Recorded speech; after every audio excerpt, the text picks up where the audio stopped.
देखिए, अब आपके सामने रिसीप ऑफ पेमेंट के प्रिपरेशन का टॉपिक है, जिसमें सबसे पहली बात आती है कि receive of payment given information से कैसे बनेगा।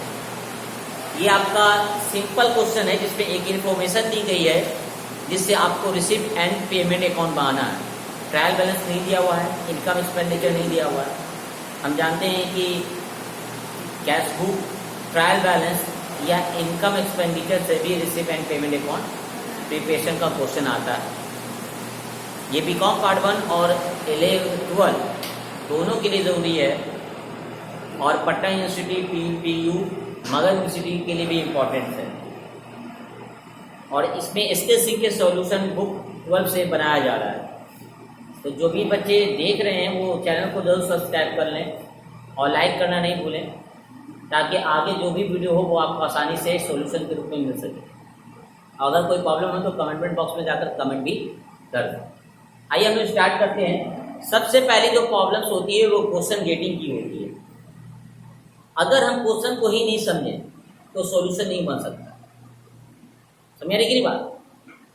आंसर बनाने से पहले हमें क्वेश्चन को गेटिंग करना होगा, और क्वेश्चन गेटिंग से पहले उस आइटम, उस अकाउंट को बनाने के फंडामेंटल टॉपिक को भी जानना जरूरी होता है।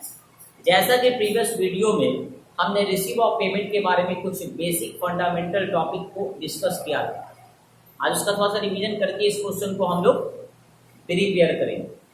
मैंने बताया था कि receive of payment account cash basis पे बनता है, मतलब इसमें कैश की बात होती है और इसका preparation as well as cash book, और कैश पे ट्रांजेक्शन को ये रिकॉर्ड करता है, ड्यूज या क्रेडिट ट्रांजेक्शन को रिकॉर्ड नहीं करता। चूंकि ये कैश बेस पे बनता है, कैश बेस पे बनता है, इसलिए ये रियल अकाउंट होता है। रियल अकाउंट का रूल हम सभी जानते हैं कि कम्स इन डेबिट और गोज ऑन क्रेडिट। अगर पैसा आ रहा है तो डेबिट होगा, और अगर पैसा जा रहा है तो क्रेडिट होगा। Cash comes in debit, cash goes on credit. यहाँ पे हम लोग को क्वेश्चन में देखना है, और चूंकि कैश बुक के हिसाब से बन रहा है तो आप जानते हैं कि receive of payment begin with the cash balance और ended with the cash balance. सबसे पहले जब रिसीव ऑफ पेमेंट बनाएंगे तो हम लोग कैश का ओपनिंग बैलेंस लिखेंगे। हम लोग कैश बुक में कहाँ लिखते थे कैश का ओपनिंग बैलेंस? डेबिट में। तो ये कैश कौन सा बैलेंस होता है? डेबिट। तो रिसीव ऑफ पेमेंट जब भी बनाएंगे सबसे पहले कैश और बैंक का बैलेंस डेबिट में ट्रू बैलेंस वेरी करके दिखाएंगे। जो भी रिसिप्ट है कैश की शक्ल में, in the form of cash, जिससे कैश पे इम्पैक्ट पड़ा है, जिससे कैश इंक्रीज हुआ है या डिक्रीज हुआ है, उसे हम लोग डेबिट साइड दिखाएंगे। और जिनसे भी कैश घटा है, डिक्रीज हुआ है, उन्हें हम लोग क्या लिखेंगे? पेमेंट में 3 बातें होती हैं। एक होती है एक्सपेंस, एक होता है पेड, एक होता है चार्ज। 3 तरह का वर्ड आपको इंडिकेट करेगा कि आपका क्या है, और परचेज। ये 4 तरह के वर्ड आपको इंडिकेट करेंगे कि पेमेंट हुआ। ठीक है। किसी एक्सपेंस के बारे में से एक्सपेंस लिखा हो, जैसे लिखा हुआ रेंट, और ये नहीं बताया रहा है कि पेड हुआ है या रिसीव हुआ है, तो हम लोग मानेंगे जनरली कि पेड हुआ है। इधर किसी इनकम के बारे में, जैसे चंदा अलाभकारी संस्था में आता है सब्सक्रिप्शन, अब रिसीव नहीं लिखा हुआ, सिर्फ सब्सक्रिप्शन लिखा हुआ है और कहीं पे अदर इन्फॉर्मेशन नहीं, तो उसे हम मानेंगे कि वो कैश की शक्ल में रिसीव हुआ। ड्यूज का लेखा नहीं करेंगे। ड्यूज जो अभी तक ड्यूज है, स्टिल ड्यू, अभी तक ड्यूज होनी चाहिए। कितने साल का ड्यूज इस साल आ रहा है तो कैश पे तो इम्पैक्ट पड़ेगा, कैश क्या होगा, बढ़ जाएगा। तो ऐसे कंडीशन उसको लिखेंगे। एडवांस का भी लिखा होगा, क्योंकि एडवांस में कैश बढ़ेगा। एडवांस आपने किसी को दे दिया तो घटेगा, एडवांस आपके पास आ गया तो बढ़ेगा। तो जो भी कैश इस साल में आया, चाहे वो अगले साल का हो या इस साल का, वो लिखा है। साथ ही साथ इसमें कोई तरह का डिफरेंसेस नहीं करना, डिस्क्रिमिनेशन नहीं करना कैपिटल और रेवेन्यू आइटम। चाहे एसेट खरीद रहे हो या एक्सपेंस पेमेंट कर रहे हो, पेमेंट में लिखा है। ये नहीं कि एसेट नहीं लिखेंगे, एक्सपेंस लिखेंगे। कैश की बात देखी जाए, आपको कैश का पॉइंट भी रखना है कि कैश पे इम्पैक्ट पड़ रहा है कि नहीं पड़ रहा है। आइए इस क्वेश्चन को स्टडी करते हुए हम लोग देखते हैं कि क्या क्या लिखा है। सबसे पहले इस क्वेश्चन को देखा जाए। क्वेश्चन क्या रहा है? SKC के बुक का 1D है, न्यू बुक से। रिसीप्ट एंड पेमेंट अकाउंट आपको प्रिपेयर करना है 2018 का, क्लोजिंग दिसंबर है। मैंने यहाँ पे शॉर्ट करके क्वेश्चन बना के रखा है। रिसीप्ट आपका सब्सक्रिप्शन है, रिसीप्ट 2400। कितना है? 2400। और रेंट ऑफ रूम कितना है 140 है। गेंस फीस कितना है 700। रिसीट फ्रॉम कैटरिंग कितना है, ये सब रिसीट है। ये रिसीट का मतलब कि कैश की शक्ल में आया, इंटरेस्ट भी कैश की शक्ल में आया। बताइए सबसे कैश इंक्रीज होगा या डिक्रीज होगा, तो कहाँ लिखाएगा, डोनेशन भी कहाँ लिखाएगा, पेमेंट, रिपेयर, पेटी एक्सपेंस, ये सब कैश में है, ये सब आपका पेमेंट लिखाएगा। लेकिन आगे नोट्स कह रहा है और स्टैंडिंग सैलरी, सैलरी बाकी है, बताइए कहाँ लिखाएगा, नहीं लिखाएगा। क्यों नहीं लिखाएगा, क्योंकि वो आउटस्टैंडिंग है। सुनिए आ रही कि नहीं बात, वो क्या है, आउटस्टैंडिंग है।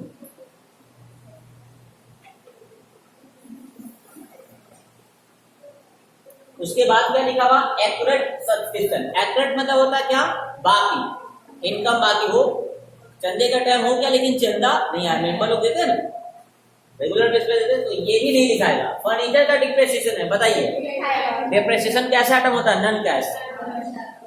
क्या इससे कैश घटेगा, कहीं आग लग गई हो माल में, किसी दुकान में, या कोई आल आपका संस्था है, स्कूल है, और बेंच आग लग के जल गया, क्या उससे हम रिसीव ऑफ पेमेंट में लिखेंगे लॉस बाय फायर, क्योंकि उससे कैश नहीं घटा। लेकिन वही आग नोट में लग जाती है, करेंसी में लग जाती है, लिखेंगे 1000 का नोट जल गया तो घटा। डेट मीन्स आम भाषा में हम आपको बता रहे कि नोट का घटा तो पेमेंट लिखाएंगे नोट भरा, और कोई ऐसा काम हो रहा है जिससे उस पर असर, बैड डेट, किसी को उधार बेचा गया था, कुछ सामान दिया गया था, बैड डेट हो गया, बताइए लिखाएगा, देन कैश आइटम।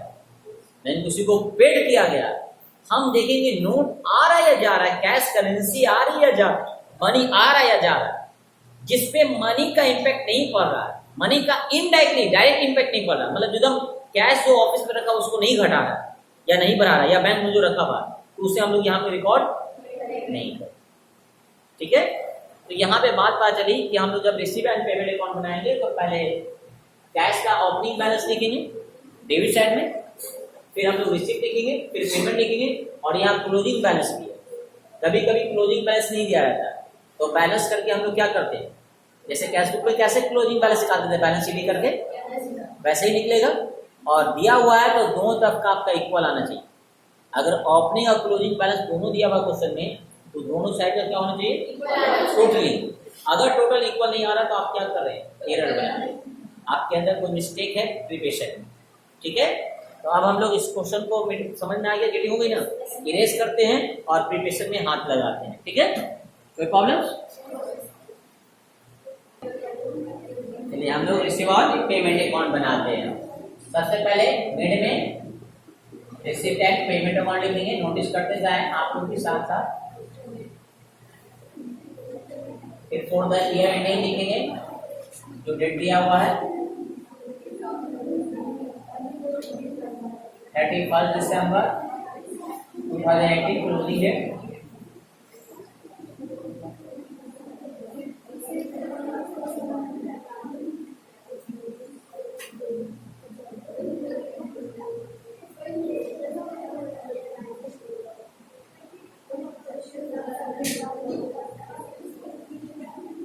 अब यहाँ पर डेबिट एंड क्रेडिट, इसमें रिसिप्ट लिखेंगे, फीस, पेमेंट,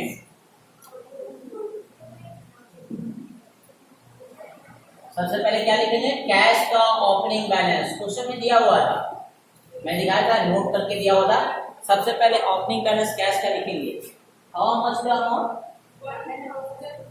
1116 जी 1116।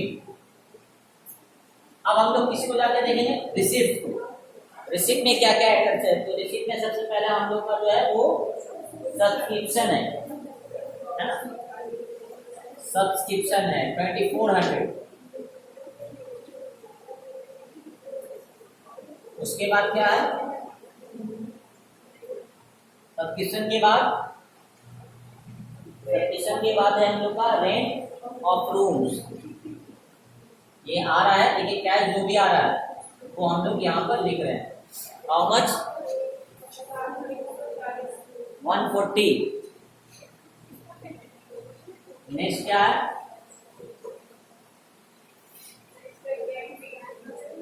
कैंटीन फीस है 700। गेम्स फीस है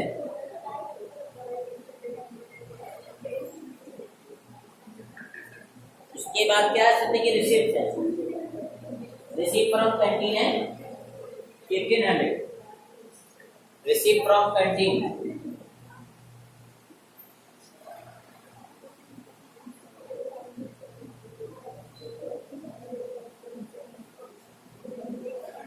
फिफ्टीन हंड्रेड 1500 है। अब रिसिप्ट फ्रॉम कैंटीन के बाद क्या है इंटरेस्ट ऑन इन्वेस्टमेंट। देखिए रिसिप्ट है सर ड्यूज कोई भी नहीं दिखा रहा। Interest on investment interest on investment है 7.3 इंटरेस्ट फीस है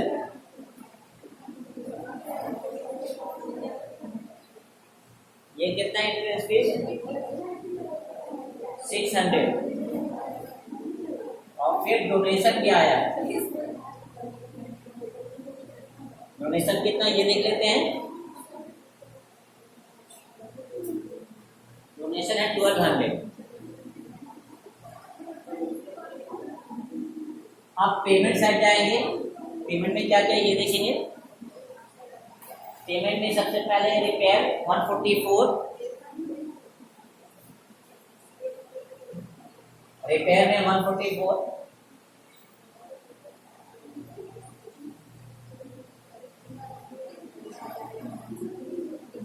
रिपेयर के बाद क्या है पेटी एक्सपेंस 240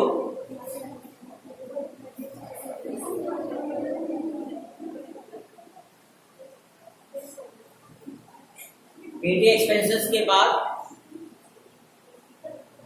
एक्सपेंसेस के बाद क्या है सैलरी 1200।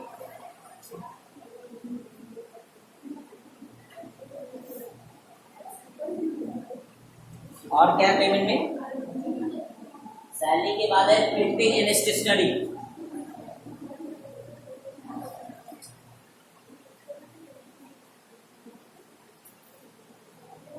देखिए जितने भी कैश पे इम्पैक्ट है ये सब कैश पे है बिजनेस में आपका 360 है।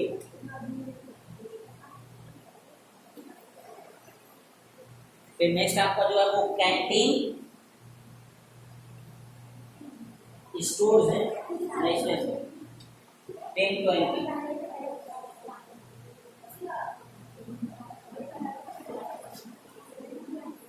कैंटीन स्टोर्स है 1020।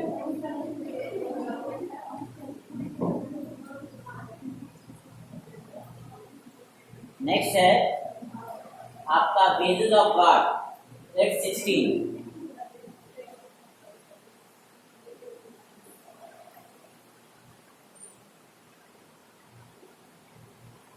उसके बाद पेमेंट में बेसिस ऑफ गार्ड के बाद है electric charges 480।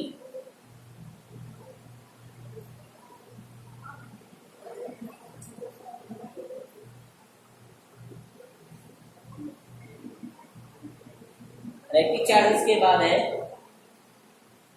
Rent and taxes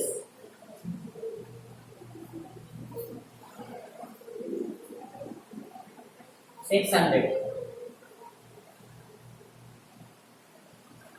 और क्लोजिंग बैलेंस दिया हुआ बाय बैलेंस सीडी। तो बैलेंस सीडी आपका क्लोजिंग बैलेंस कैश का 31 दिन का 3518 3516। अब हम लोग इसे ऐड करेंगे और देखेंगे दोनों साइड इक्वल आ रहा है या नहीं आ रहा है। ये सारी इंफॉर्मेशन गिवन है दैट इज टोटलिंग दोनों तरफ का इक्वल होना चाहिए। तो ऐड करते हैं और देखते हैं कि इक्वल आ रहा है कि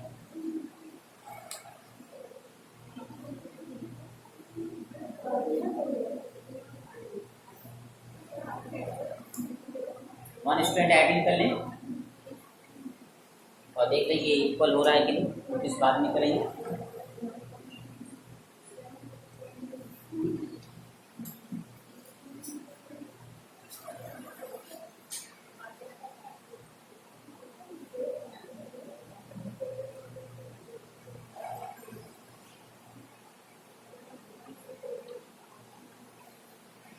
एडिंग कर लें।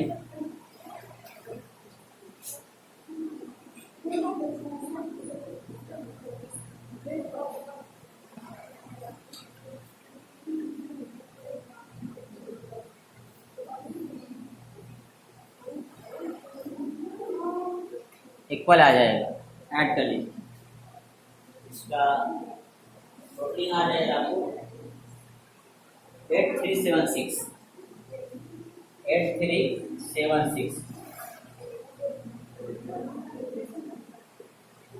76 टोटलिंग दो तक का इक्वल है, मतलब प्रिपरेशन जो है वो परफेक्ट है।